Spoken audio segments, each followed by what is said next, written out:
assalomu alaykum aziz yurtdoshlar. Moskva shahridan gapiramiz. Ko'rib turibsizlar, bu avtobuslarimiz qonuniy reysiy avtobus hisoblanadi. Moskva shahridan har kuni amalga oshiriladi.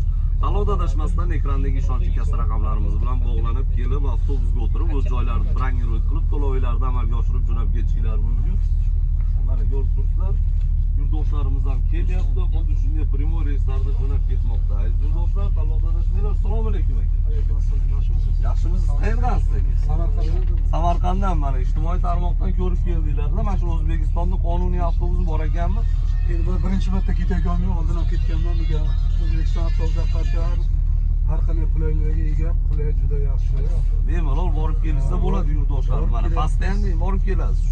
Mana shu avtobusimizni kelasiz. Mana Kelishda ham kelganman, ketishda ham mana ketyapman. kelishda ham shu avtobusda ketgansiz, ketishda ham. Tanlovda adashmaslik uchun ijtimoiy tarmoqda yurtdoshlarimiz nima qilish kerak aka? Shu O'zbekiston avtobuslarini tanlasin.